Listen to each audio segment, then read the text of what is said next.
for it all to pick up and load here.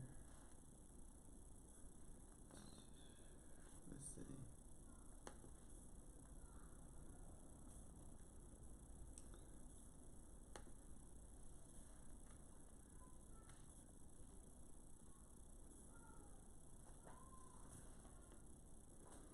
Okay. Alright. So had a little bit of technical difficulties this morning. Couldn't go live the way I wanted to, so can't really give the shout outs like I have been. Everything's kind of slower on that way. So I'm just going to go ahead and start. If you miss anything, you can go back and rewatch it. Oh, I get them on here. Morning, Mom. Anywho, I posted yesterday kind of what this is all going to be about. Started dealing with it probably about 2 weeks ago and been studying it. And I was just studying in the book of Genesis. I was studying the story in the life of Jacob.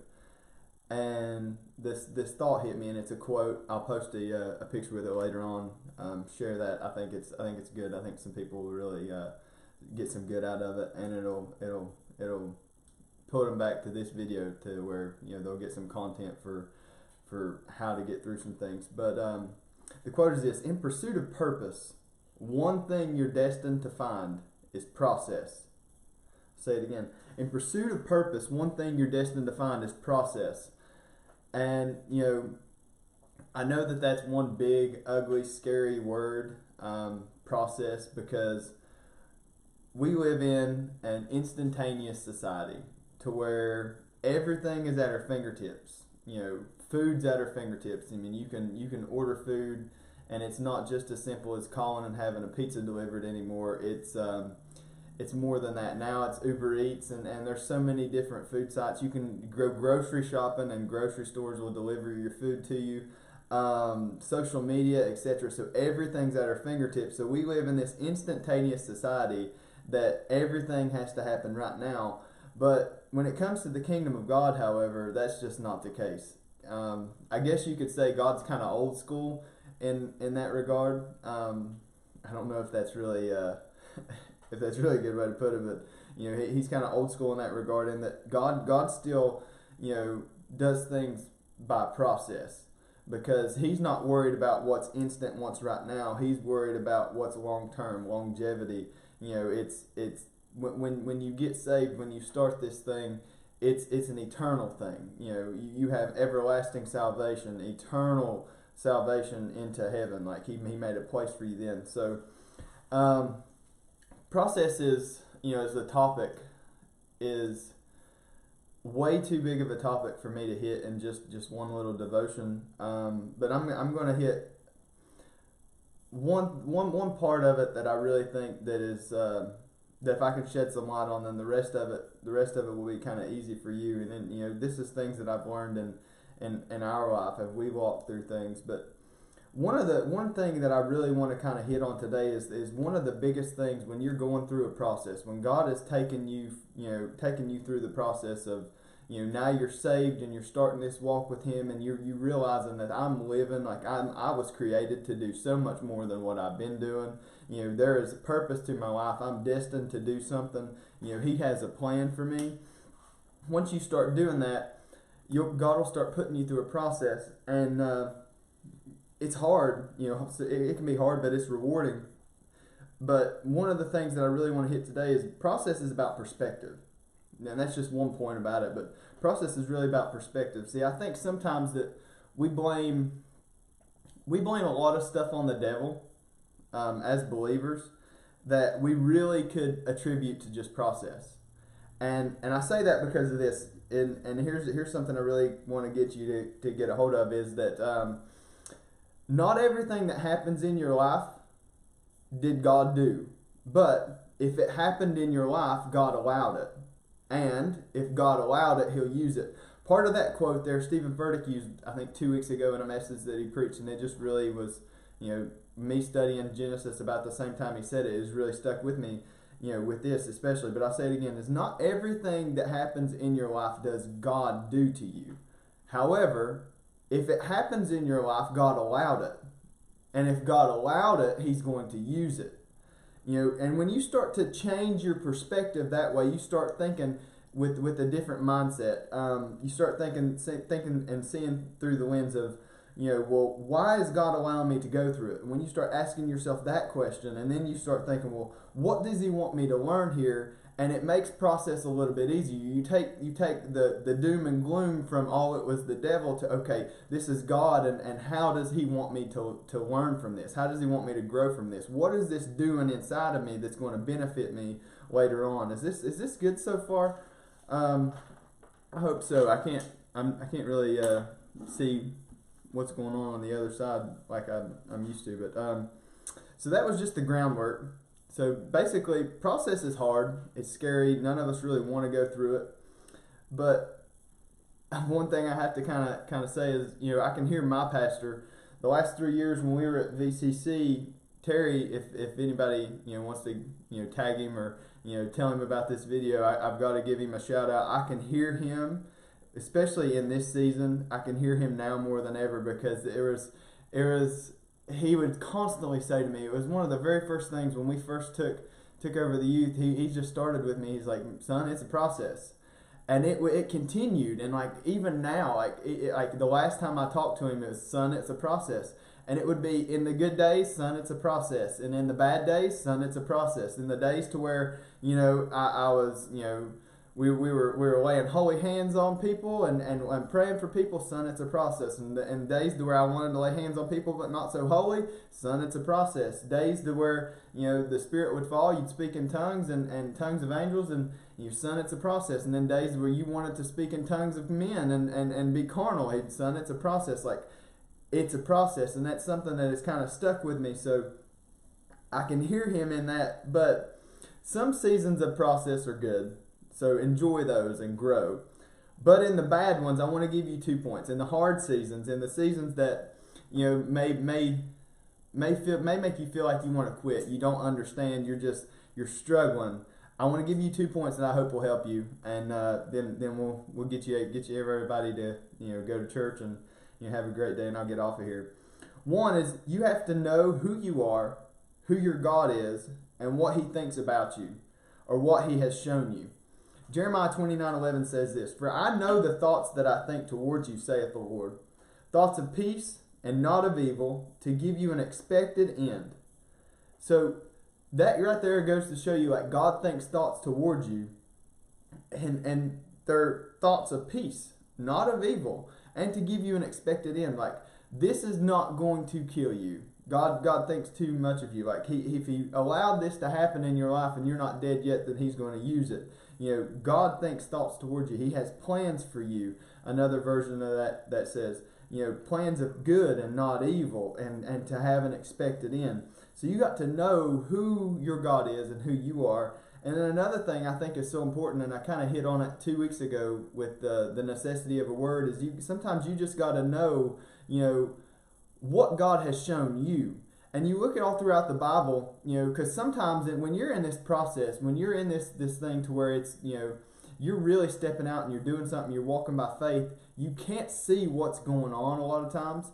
And so it can be frustrating, and what God has shown you, what He's given you, sometimes will be the only thing that can pull you through, that'll keep you walking and keep you stepping. It's just because, well, God showed me this. And like all throughout the Bible, and I'll give you a few examples, you kind of see this, like Noah. God told him to build an ark, yet when at the time it had never rained before, there was no sign of rain, and all the while the people were persecuting him. Like, I would say in those days, to where, like, because this is physical, hard, general labor, I would say Noah was probably tired. And I would say in those days, to where he would go home and he'd lay in his bed and his body ached and he was sore, that he was just, it would be easy for thoughts to creep in, and the carnality of his flesh to creep in and say, well, okay, quit. But, he remembered God showed him build this ark. And, when the people would persecute him and tell him he's crazy for doing this and building this ark, I'm sure there was those thoughts in his mind, well, why am I doing this? I should just give up. But he remembered God told him to build the ark. Or Abraham, God told him to leave the land where his father dwelt and go to a place that I'll show you. I'm not even going to tell you where to go. Just go and I'll show you when you get there. And then I'm going to make you a father of many nations. But I would say that when he was leaving his mommy and his daddy in the place of comfort that where he was, that it was probably really discouraging, really hard, and there was times to where he was probably just on the verge of quitting and giving up, and then he just, only thing that he had to hold on to was that God told me this. God told me if I did this that he would give me a land and he would make me a father of many nations. It was the only thing he could hold on to. Or Joseph is a great example because God really took him through a process from the time that he was, young until he got it up into a man. But every place that he got, like, God showed him a vision, which, the vision is what kind of got him in trouble, is that, God showed him that his brothers and his family would bow to him. And so what happened is, they eventually sold him into, we're going to kill him, threw him in a pit, then sold him into slavery. Then he ended up in Potiphar's house, and Potiphar's wife, tried to seduce him, and then he didn't have no part of it because he was a righteous man, and he got thrown into prison. Then he starts interpreting dreams using these gifts, and the people that were supposed to remember him forgot about him, and the next thing you know, he's ended up in the palace. But I would say when he was in that pit, and he was in slavery, and then he ended up in persecution, and then he ended up in the prison, that there were nights and there were days, there were times to where literally if I were Joseph, I would be like, okay, God, I'm done. I give up. Like, what's going on here? I don't understand. How is any of this going to benefit me? How is any of this going to be for my good? But Joseph knew that there was that dream that God gave him. And sometimes that's all you got to do is hold on to it. David, was anointed king before he was ever king, out in the field. And when he was anointed, he didn't go right to the palace. He went back out to the field, and there were still years because there was already a king in place. And see, I would say that, there were times to where David had kept the sheep and he had been faithful, and there were probably hard times and lonely times where he was king, but he wasn't. And I'm sure there were times where he was just like giving up, but he remembered what God told him, like what God had already did. He anointed him. Peter, I think, is a great example because, Jesus had told Peter, one of the last things he told Peter is like, Peter, on this rock, on you, I'll build my church. And I would say that when persecution started happening soon after the day of Pentecost, that Peter didn't feel like that rock anymore. That he didn't feel like he was going to be that one that a church was going to build upon. I'm sure he didn't feel like he had that same boldness. But he remembered what Jesus had told him, on this rock, on you, Peter, I'm going to build my church. And so I think it's important. The first point, to handling a hard season, to handling process, is to know who your God is, know who you are, and also know what He has shown you, and hold on to that, because there's going to be seasons in this process, in this walk, to where you are that is going to be the only thing that's going to hold you through. You're going to have to just hold on to the fact that God said this, and I know He's not a God that He would lie. I know He's good, and that'll be what gets you through.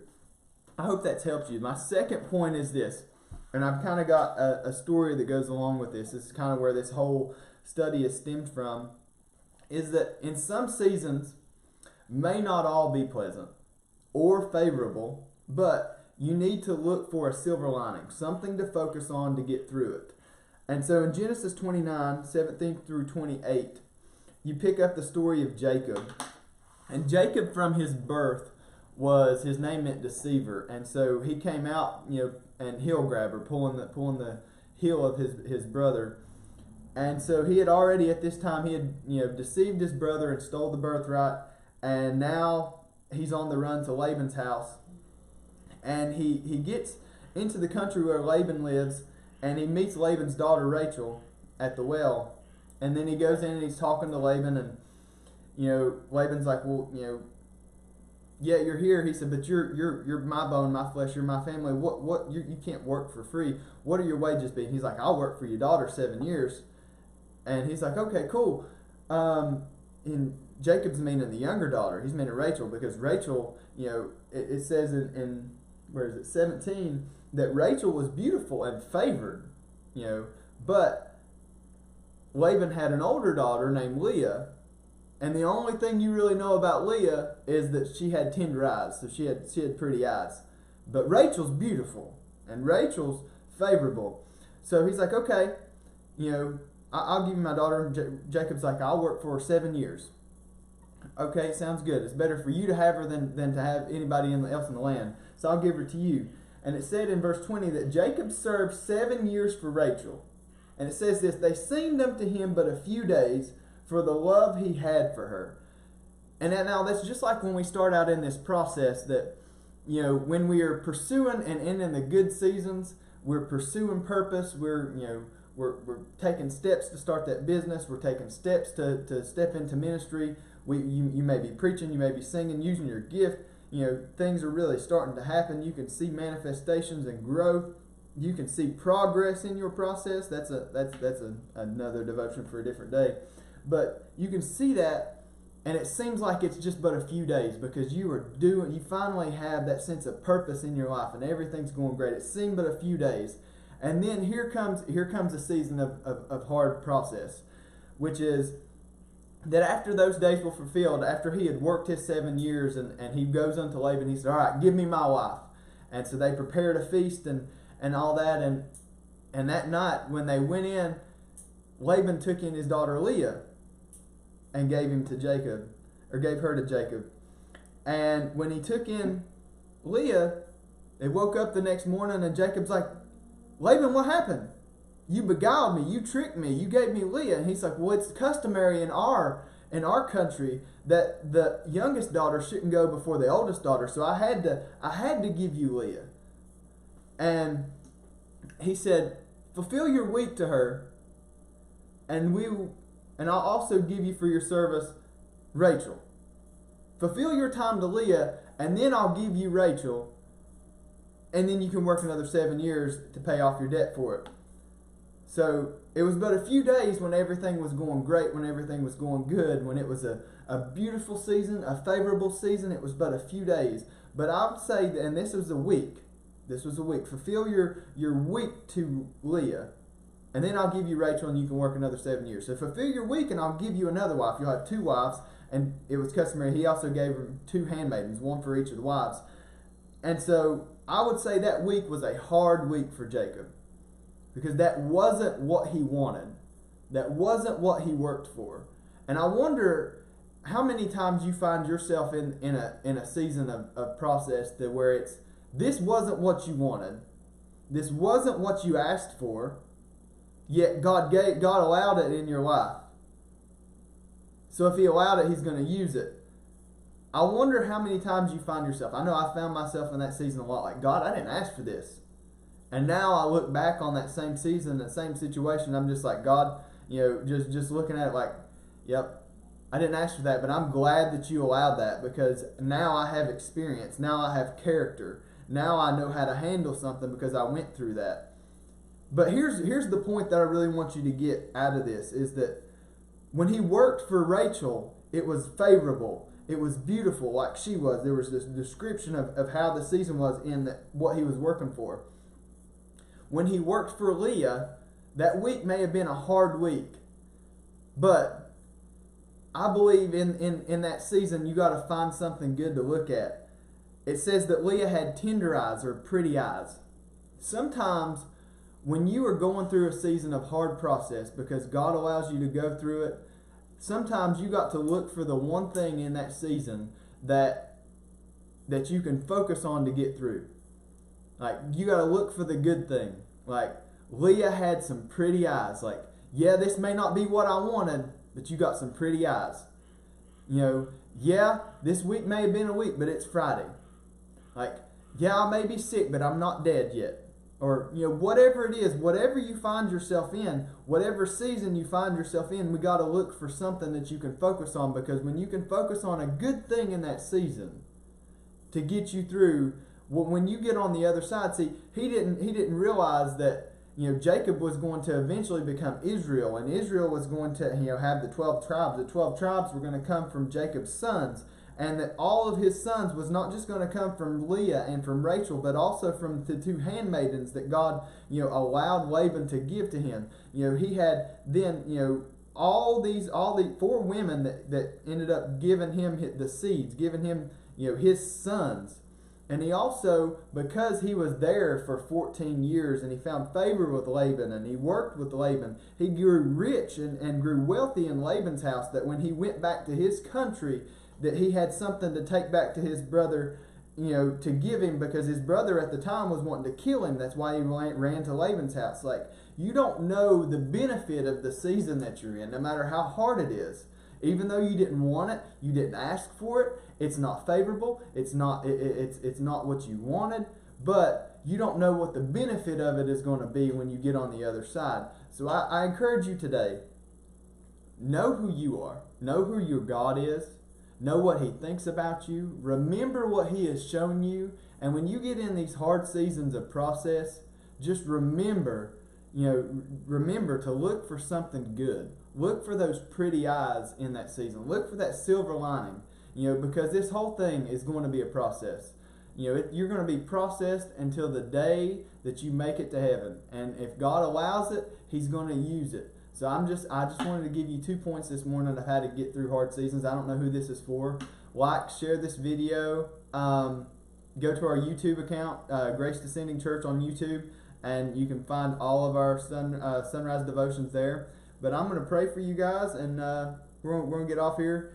Hope you guys have a great day at church, great time in fellowship, great time wherever you go. Love everybody. Let's pray, and we'll cut it off. God, thank you for today. Thank you for all you've given us, all you've done for us. God, I thank you for the opportunity, Lord, to be able to exhort on your word, God, and share things that you've showed me. God, I ask that you touch every person, Lord God, that has watched this video or that will watch this video.